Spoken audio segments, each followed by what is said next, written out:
അസ്സലാമു അലൈക്കും വറഹ്മത്തുള്ളാഹി വബറകാതുഹു.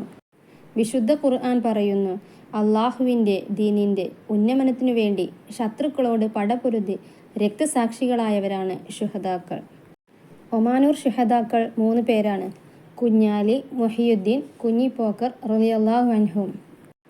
കുഞ്ഞാലി റളിയല്ലാഹു അൻഹു എന്നിവരുടെ പെങ്ങന്മാരുടെ മക്കളാണ് കുഞ്ഞിപ്പോക്കരും മുഹിയുദ്ദീൻ റളിയല്ലാഹു അൻഹുമ.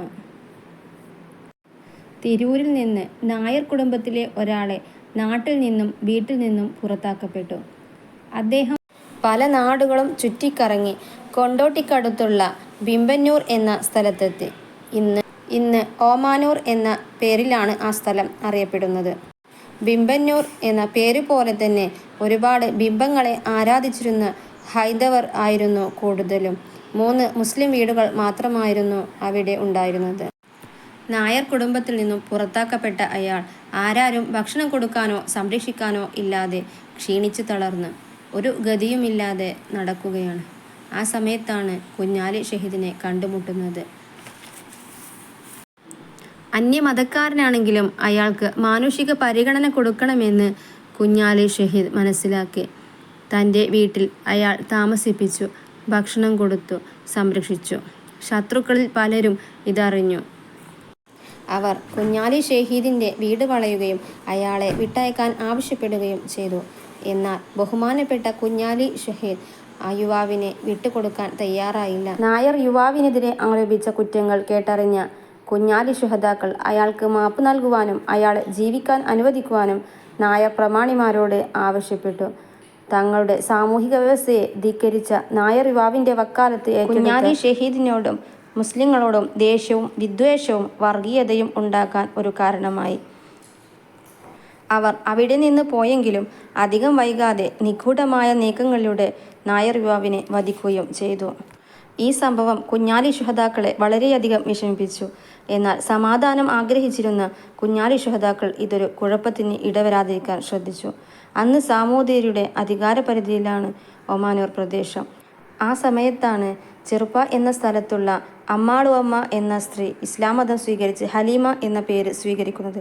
സ്വമേധയാ ഇസ്ലാം മതം സ്വീകരിച്ചതാണ് അവർ, ആരും നിർബന്ധിച്ചതല്ല. എന്നാൽ ആ സ്ത്രീയെ ബലാത്കാരമായി ഇസ്ലാം മതത്തിൽ നിന്നും അവരുടെ മതത്തിലേക്ക് മാറ്റുകയും അതിൻ്റെ പേരിൽ അവരെ ഒരുപാട് ഉപദ്രവിക്കുകയും ചെയ്തു. ഈ പ്രശ്നവും മുമ്പ് നടന്ന നായർ യുവാവുമായി ബന്ധപ്പെട്ട സംഭവവും കാരണം അന്നത്തെ ചില വർഗീയവാദികൾക്ക് ഇസ്ലാം വിരോധം ആളിക്കത്തി. അവർ മുസ്ലിങ്ങൾക്കെതിരെ തിരിയുകയും ചെയ്തു. ഈ സംഭവം മുസ്ലിങ്ങളെ വേദനിപ്പിച്ചെങ്കിലും അവർ ആത്മസംയമനം പാലിച്ചു.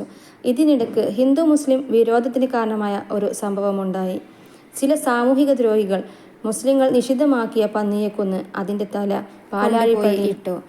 ഈ സംഭവം മുസ്ലിങ്ങൾ ക്ഷമിച്ചു.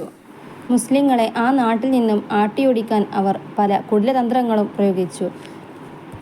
കരുണാകരൻ എന്ന വർഗീയവാദിയുടെ നേതൃത്വത്തിൽ അവർ അന്നത്തെ സാമൂതിരി രാജാവിൻ്റെ അടുക്കൽ ചെന്ന് മുസ്ലിങ്ങൾക്കെതിരെ യുദ്ധം ചെയ്യാൻ അനുമതി നൽകാൻ നിവേദനം നൽകി. പക്ഷേ മുസ്ലിങ്ങളുടെ ദേശഭക്തിയും ദേശസ്നേഹവും നന്നായി അറിയാവുന്ന രാജാവ് അനുമതി നൽകിയില്ല. പിന്നീടവർ രാജാവിൻ്റെ മന്ത്രിയെ ആയ കൃഷ്ണനെ കൊണ്ട് റെക്കമെൻഡ് ചെയ്യിച്ചെങ്കിലും ഫലമുണ്ടായില്ല.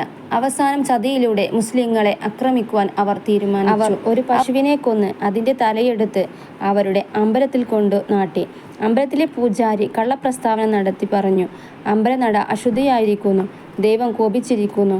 കോപം മാറാൻ ഇതിന് കാരണക്കാരായ മുസ്ലിങ്ങളെ ഈ നാട്ടിൽ നിന്നും ആട്ടിയോടിക്കണം, അതല്ലെങ്കിൽ ദൈവം ശപിക്കും.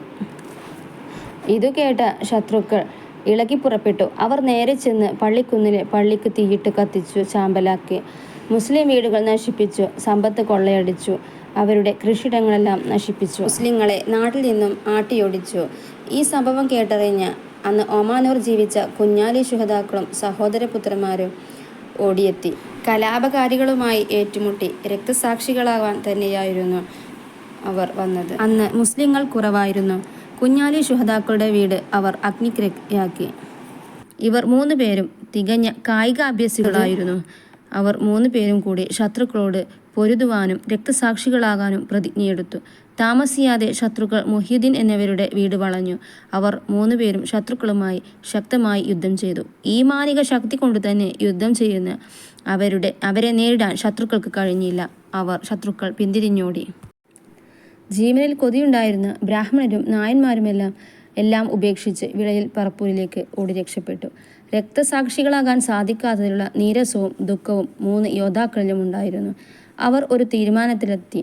നമ്മൾ 3 പേരും കൂടി ഒരുമിച്ച് യുദ്ധം ചെയ്യേണ്ട, ഓരോരുത്തരായി യുദ്ധം ചെയ്യാം. എന്നാലേ രക്തസാക്ഷികളാവാൻ നമുക്ക് കഴിയുകയുള്ളൂ.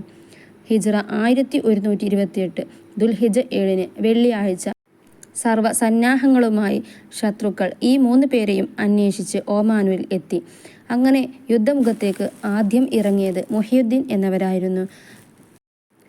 ഘോരമായ പോരാട്ടത്തിനിടയിൽ വീരകേസരിമാരെ തൻ്റെ വാളിനിരയാക്കി മുഹിയുദ്ദീൻ മുന്നേറി. ഒടുവിൽ മുഹിയുദ്ദീൻ രക്തസാക്ഷിയായി. മുഹിയുദ്ദീൻ രക്തസാക്ഷിയായത് കണ്ട് ശത്രുക്കൾക്കിടയിലേക്ക് ധീരനായ കുഞ്ഞാലി എടുത്തുചാടി. കായികാഭ്യാസിയായ കുഞ്ഞാലിയെ കണ്ടതും ശത്രുക്കൾ പരിഭ്രാന്തരായി. ശത്രുക്കളെ വെട്ടിനുറുക്കി മുന്നേറി. എന്നാൽ പൊടുന്നനെ വന്ന വെടിയുണ്ട കുഞ്ഞാലിയെ രക്തസാക്ഷിയാക്കി. ദുൽഹിജ്ജ 7 വെള്ളിയാഴ്ച അസറിനോട് അടുത്ത സമയം ധീരയോദ്ധാവ് ഷഹീദായി പോർക്കളത്തിൽ വീണു. തുടർന്ന് കുഞ്ഞിപ്പോക്കർ യുദ്ധക്കളത്തിലേക്ക് തക്ബീർ ചൊല്ലി ഇറങ്ങി. ധീരനായ ആ യോദ്ധാവിൻ്റെ പ്രായക്കുറവ് കാരണം പെട്ടെന്ന് കീഴടക്കാമെന്ന് ശത്രുക്കൾ കണക്ക് കൂട്ടി. പക്ഷേ അത് തെറ്റി. അദ്ദേഹത്തെ കീഴ്പ്പെടുത്താൻ ശത്രുക്കൾക്ക് ശക്തമായി തന്നെ പോരാടേണ്ടി വന്നു. മറുനാട്ടിൽ നിന്ന് അമ്പെയ്ത്ത് വിദഗ്ധനായ കുറുപ്പിനെ കൊണ്ടുവന്ന ശേഷമാണ് കുഞ്ഞിപ്പോക്കനെ അവർക്ക് കീഴ്പ്പെടുത്താൻ സാധിച്ചത്. അപ്പോഴേക്കും സൂര്യൻ അസ്തമയത്തോട് അടുത്തിരുന്നു. ഈ 3 യോദ്ധാക്കളുടെയും ഓർമ്മ നിലനിർത്താൻ വേണ്ടിയാണ് പല സ്ഥലങ്ങളിലും ഓമാനൂർ ശുഹദാക്കളുടെ പേരിൽ നേർച്ച നടത്തുന്നത്. ഓമാനിൽ ഇത് വലിയ രീതിയിൽ നടത്തപ്പെടുന്നു. അക്കാലത്ത് ഓമാനിലെ പരിസര പ്രദേശങ്ങളിലും പള്ളി ഖബർസ്ഥാനങ്ങൾ ഇല്ലാത്തതിനാൽ മരിച്ചവരെ മറമാടിയിരുന്നത് കൊണ്ടോട്ടി പഴയങ്ങാടിയിലെ പള്ളിയിലെ ഖബർസ്ഥാനിലായിരുന്നു. അതുകൊണ്ടാണ് ഓമാനൂർ ശുഹദാക്കളുടെ മക്ബറ കൊണ്ടോട്ടി പഴയങ്ങാടി പള്ളിയിൽ വന്നത്. ഇവിടെയുള്ള പള്ളിക്ക് മേൽക്കൂര ഇല്ല. കാരണം ആദ്യകാലത്ത് പള്ളിക്ക് മേൽക്കൂര ഉണ്ടായിരുന്നു. എന്നാൽ പ്രഭാതമാകുമ്പോഴേക്കും മേൽക്കൂര ദൂരേക്ക് വലിച്ചെറിയപ്പെട്ട രീതിയിൽ കാണപ്പെടാൻ തുടങ്ങി. ഇത് പലതവണ ആവർത്തിച്ചു. പിന്നീട് പള്ളിക്ക് മേൽക്കൂര ഇട്ടിട്ടില്ല. അല്ലാഹു സുബ്ഹാനഹു വ തആല ഒമാനൂർ ശുഹദാക്കളുടെ ബറക്കത്ത് കൊണ്ട് അവരോടൊപ്പം നമ്മെയും അവൻ്റെ ജന്നാത്തുൽ നഈമിൽ ഒരുമിച്ച് കൂട്ടട്ടെ. ആമീൻ ആമീൻ ബിറഹ്മതിക യാ അർഹമർ റഹീമീൻ. വീഡിയോ ആദ്യമായിട്ട് കാണുന്ന കൂട്ടുകാർ പ്ലീസ് ഒന്ന് സബ്സ്ക്രൈബ് ചെയ്ത് സപ്പോർട്ട് ചെയ്യണേ. വീഡിയോ ഉപകാരമാകുന്നുണ്ടെങ്കിൽ ലൈക്ക് ചെയ്യാനും ഷെയർ ചെയ്യാനും മറക്കരുത്. Thank you for watching.